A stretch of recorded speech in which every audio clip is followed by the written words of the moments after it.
dance career, I've been exposed to many different opinions, beliefs, and as well as debates on whether or not dance should be considered a sport. And people who tend to believe that dance isn't a sport see it more as an art rather than comparing it with elite sports like basketball, football, and baseball. And although people see a flawless performance, they don't really get to see the background of it, like the amount of time, effort, and dedication it takes for them to do that one performance for that particular audience. But they actually commit to performing from a range of a week to almost up to a year. So today I will be discussing my persuasive speech as to why dance should be considered a sport. And yeah, so why is dance like a sport? For starters, injuries. As athletes, dancers have injuries as well. So I found this book, it's called Not For Long, The Life and Career of the NFL Athlete by Robert W. Turner.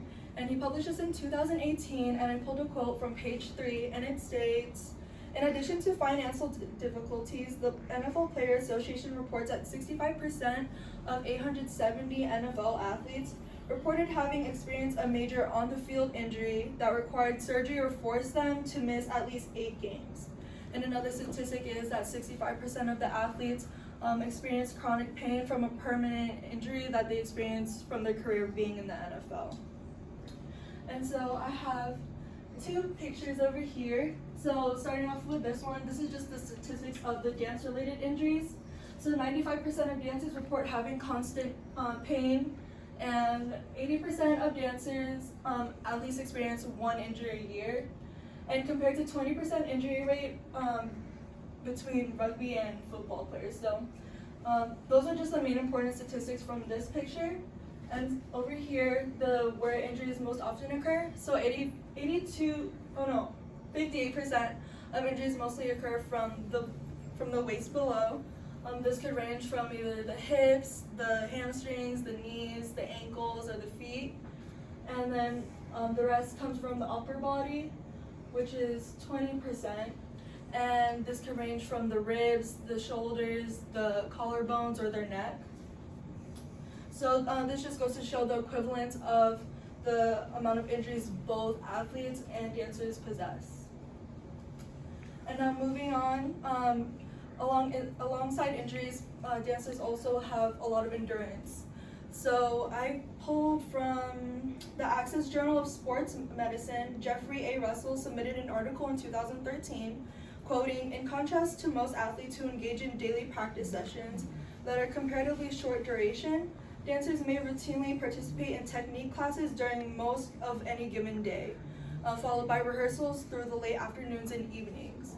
So here's just a little demonstration of what a day in the life of a dancer is. So they'll start off their day with taking 1 hour to 2 hour classes, just warming up their body.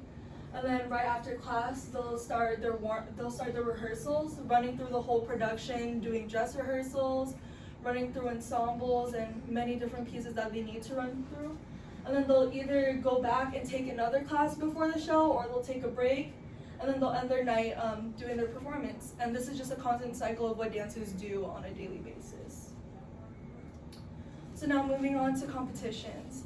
Just like athletes, dancers have competitions as well, just in a very different way. So what you expect out of a competition, it's judged by the panel, and it's all based off of scores. There could be penalties, and points can be deducted from incorrect execution. And so there's this one website called the World Dance Sport Federation.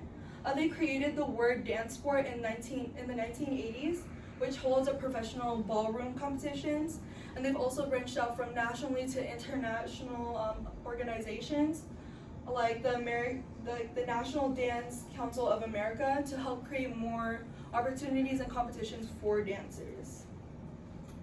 And now, most importantly, to the last topic, technique. From the Journal of Physical Education, Recreation of Dance, Janice Placino, she made this journal up in November 1990. She just basically talked about the key components of technique, which is strength, center body training, and enhancing established dance techniques.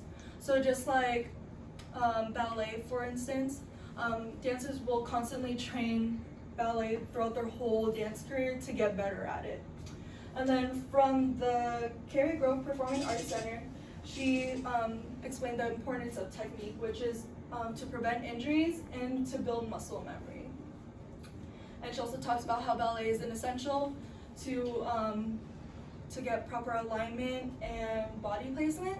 And from what I have experienced through dance and technical training is that constant training leads to discipline. And it is also not just a physical exercise, it is also an emotional and mental exercise as well.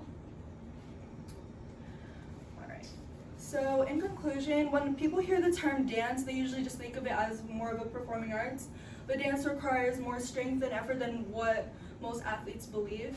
So this is why I think that dance is most definitely a sport. Thank you guys for watching, and then I'm going to show you guys my audience. There you go.